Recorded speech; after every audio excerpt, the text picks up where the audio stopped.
जय माता दी सभी को। हर हर महादेव। यहाँ है मेरे पास में कमल के फूल, जो अभी मैं लाई हूँ माँ लक्ष्मी की साधना के लिए। लेकिन मैं हमेशा आप लोगों को इन चीज़ों की जानकारियाँ देती रहती हूँ कि चाहे कनेर के फूल हुए, कमल के फूल हुए, ऐसे बहुत सारे फूल हैं जिनसे मैं अनुष्ठान करती हूँ। और इनसे अनुष्ठान करने के भी बहुत सारे फ़ायदे हैं। ऐसे बहुत सारे फल फ्रूट हैं जिनसे हम अनुष्ठान करते हैं। हम नवरात्रि में 9 प्रकार के फलों से अनुष्ठान करते हैं, क्योंकि माँ भगवती कच्चे तत्व में विद्यमान है। और यदि हम इन प्राकृतिक चीज़ों को कहते हैं कि जो हमारे देवी देवता है उनके पास शरीर नहीं, बहुत सारी चीज़ें हैं, तो वह वायु के ही द्वारा सारी चीज़ें प्राप्त करते हैं। जब हम उनको अग्नि के द्वारा, यह गिलई है और यह काफ़ी ऊपर तक मोटी होकर चली गई है। गिलई यानी कि अमृता। नीम गिलई के बारे में सुना होगा। नीम गिलई का मतलब क्या होता है, बहुत सारे लोग मुझसे पूछते हैं। नीम गिलई का मतलब जो नीम के पेड़ के ऊपर चढ़ती है उसको नीम गिलई बोलते हैं। यह प्लास के पेड़ के ऊपर यानी कि खाकर के पेड़ के ऊपर चढ़ी हुई है। तो गिलई बहुत सारी बीमारियों, और मैं तो हमेशा गिलई के बारे में बताती रहती हूँ। तो इस समय के ऊपर इसमें पत्र नहीं है, और यहाँ से तो इसकी बहुत सारी जड़ें हैं, और ऊपर जाकर एक ही तना इसका हो गया है और पूरे इसके ऊपर यह फैल गई है गिलई। यहाँ से हम इसको काट देंगे तो या फिर ऊपर से अपनी सारी जड़ें वगैरह देने लगेगी, इसीलिए इसको बोला जाता है अमृता। या ऐसे भी अमृत के समान काम करती है। और यहाँ चाहे आप इसको आग में डाल दो और फिर इसको निकाल कर आप किसी ऐसी जगह पर डाल दोगे तो यह फिर से अपने पत्र वगैरह सारी चीज़ें देने लगेगी। अभी इसमें इतने फल लगे थे, सारे फल खिल गए हैं, और नीचे यहाँ पर बहुत सारे इसके जो फल हैं वहाँ खिरे हैं, तो सभी उगेंगे। दूसरा, हम यहाँ पर रहते हैं, हमने यहाँ के पूरे एरिया में सारी वनस्पतियाँ, मतलब हर जगह आपको वनस्पति मिलेगी। यहाँ पर हमारे आश्रम की बहुत सारी ऐसी वनस्पतियाँ हैं जो दूर आकर भी, यहाँ हमारी सफ़ेद कटहरी है जो यहाँ काफ़ी बड़ी हो चुकी है। इस साइड में इसमें फल भी लगे हैं। अभी आप लोगों को दिखाती हूँ पास जाकर। यहाँ यह बड़ी वाली कटहरी है जिसमें अभी काफ़ी मात्रा में फल लगे हैं। आप आश्रम की दूर दूर जगह पर इन सारी वनस्पतियों को देख सकते हैं, क्योंकि यहाँ इतनी सारी वनस्पतियाँ हैं। यहाँ पर जो मैं हमेशा बताती हूँ, एक बल्लर है जिसको भैंसा बल्लर बोलते हैं, जो बिच्छू वगैरह के डंक में काम आती है, वह काफ़ी मात्रा में यहाँ पर हो चुकी है। और पूरी बागुड़ों में वह है। तो जितनी भी हमारे आश्रम के अंदर की वनस्पतियाँ हैं सब हमारे आश्रम के आसपास जितने भी खेत हैं सब में हो चुकी है। तो इसी को बोलते हैं गिलई, इसी को बोलते हैं अमृता। और जो बहुत सारे मुझे भक्तों ने पूछा था कि माता जी नीम गिलई कैसी होती है, तो इसी को ही नीम गिलई बोलते हैं। ये चीज़ें मैं हमेशा बताती हूँ। और अभी इस बार बारिश होने से ऐसी बहुत सारी वनस्पतियाँ हैं जो निकल आई है और इस प्रकार से हो चुकी है। यहाँ पर बापची है जो काफ़ी मात्रा में अभी निकली हुई है। बापची के इतने सारे यहाँ पर मतलब फल वगैरह सब उगाए हैं, क्योंकि 15-20 दिन से बारिश हो रही है। अभी मैं यहाँ चल रही हूँ, मुझे गर्मी हो रही है, और गर्मी के साथ साथ हवा चल रही है, फिर भी अभी मतलब आसमान में गर्जना भी हो रही है और बारिश जैसा मौसम बन रहा है। तो यही हमारे यहाँ का दृश्य है। अभी कुछ यहाँ हमारे यहाँ आश्रम के थोड़ी दूरी के ऊपर उस साइड पर कुछ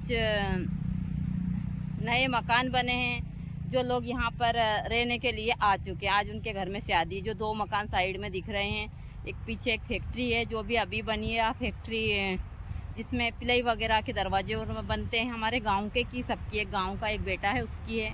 यहाँ हमारे गांव के जो हमारे पड़ोस में जो लोग रहते थे उन लोगों ने, 2 भाइयों ने यहाँ मकान बनाया है। वहाँ लोग भी अभी यहीं पर आ चुके हैं।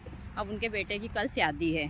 तो अब तो आश्रम से फिर भी काफ़ी दूरी पर है, हमारे आश्रम से रोड के उस साइड पर है, हमारा आश्रम इस साइड पर है, और गांव यहाँ से काफ़ी दूरी के ऊपर है। तो ये चीज़ें मैं हमेशा बताती हूँ। इससे थोड़ी दूरी पर एक ढाबा भी काफ़ी बड़ा बन चुका है। तो अब आश्रम इन सारी चीज़ों के बीच में हो चुका। अभी देख सकते हैं आप, गर्जना भी हो रही है। और जहाँ मैं खड़ी हूँ यहाँ है खजूर का पेड़।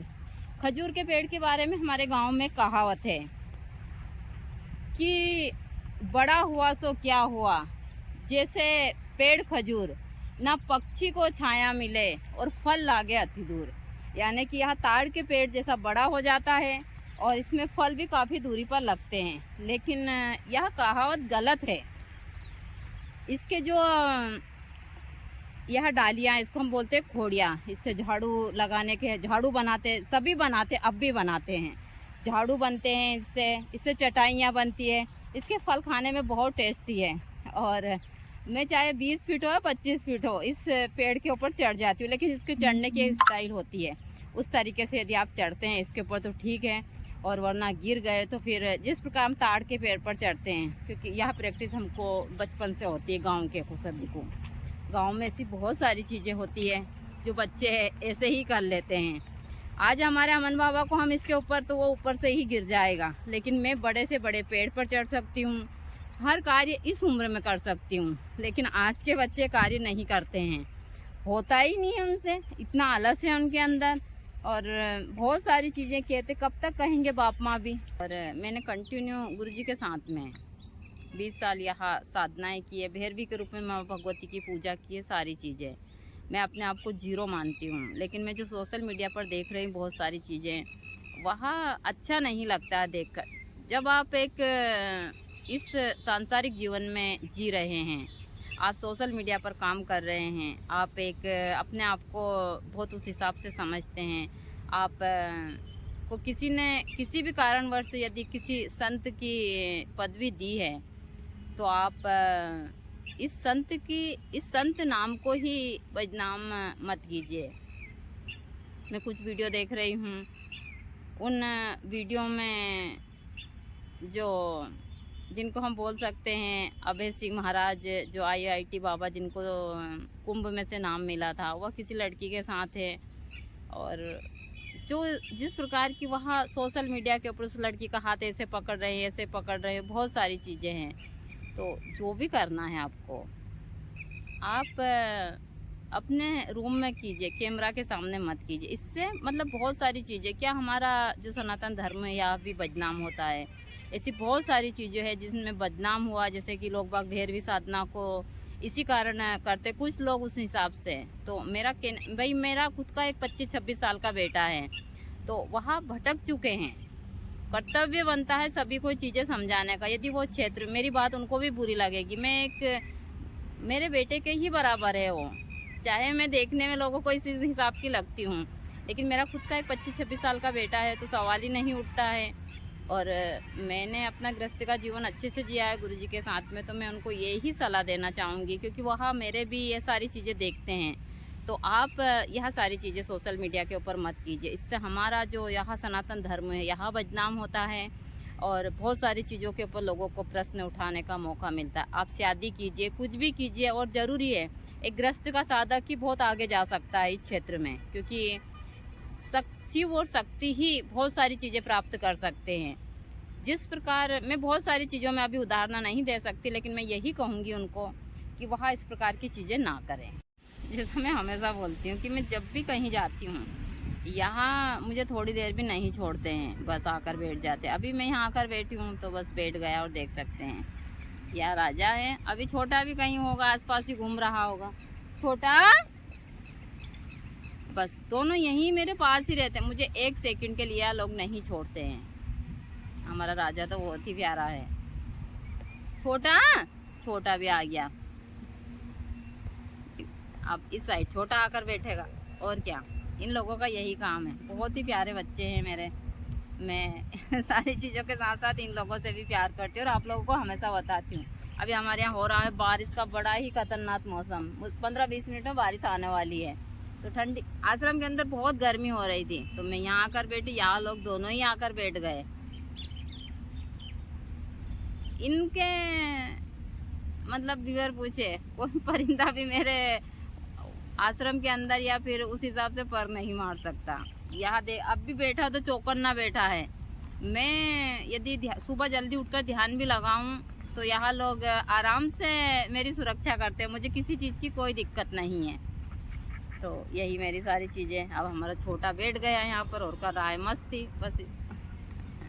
चलो पानी आ रहा है, चलो चलो। ये हमारा सफ़ेद वाला मोगरा है, जिसमें पूरी गर्मी भर इसमें फूल खिलते हैं, और काफ़ी मात्रा में, क्योंकि इस साल मैंने इसकी कटिंग की थी, तो इसमें भर भर कर फूल आ रहे हैं, और बहुत ज़्यादा फूल है। और हमको फूल तो प्रतिदिन चाहिए, इसलिए मैं हमेशा बोलती हूँ सभी को कि पेड़ पौधे लगाइए। जितने पेड़ पौधे आप लगाएंगे आपके घर का वातावरण, सारी चीज़ें एकदम शुद्ध और क्लीन मिलेगी आपको। और सभी को अपने आसपास का, अपने घर का वातावरण साफ रखना चाहिए। जिस प्रकार की चीज़ें आज चल रही है, मैं भी सोशल मीडिया पर देखती हूँ, लोगों के विचार, बहुत सारी चीज़ें हैं जो एकदम गलत है। हम अपनी चीज़ों को ही ठीक रखें। तो यही हमारे यहाँ का सुबह का दृश्य है जो बहुत ही अच्छा है। और मैं हमेशा सभी को बोलती हूँ कि सिर्फ जीवन में अच्छे कार्य कीजिए, और इसके अलावा इस जीवन में कुछ नहीं रखा है। पता नहीं किस दिन बुलावा आ जाए और हम यहाँ से रास्ता रख लें। अब तो हमारे यहाँ ओस है, और ओस से यही सारी चीज़ें, और इसके मतलब बारिश के कारण बहुत ही बेकार और बहुत सारी जड़ी बूटियाँ भी निकल आई है। और हमारा अब यही काम रहता है। और इस समय का हमारे यहाँ का दृश्य देख सकते हैं, सब कुछ हरा भरा है। क्योंकि यहाँ जो समय है, यहाँ अभी मई का महीना, आज मई की 14 तारीख है, और 14 तारीख के दिन सब कुछ हरा लग रहा है कि सावन मास चल रहा है। इस प्रकार का यहाँ का दृश्य है। अभी किसानों के खेत में प्याज है, सब कुछ है, और बाबा और दोनों ही आए थे। मेरी चप्पल इतनी ख़राब हो गई है कि क्योंकि मैं कमल तोड़ने कीचड़ में गई थी, तो मैं खुद ही गई थी। बाबा के हाथ में रखी है चप्पल, और बाबा और दोनों आ रहे हैं। फिर मेरी हेल्प के लिए बाबा भी गए थे। तो यही हमारे यहाँ की सारी चीज़ें हैं। हम पहले गुरुजी थे, गुरुजी मेरे साथ जाते थे, अभी बाबा है तो बाबा जाता है। मैं सारे कार्य मैं ही करती हूँ, यहाँ लोग मेरे पीछे पीछे घिसाते ही रहते हैं, दोनों ही। क्योंकि बहुत सारी चीज़ें जो हमेशा बताती हूँ, हमारे बाबा बहुत शर्मीले हैं।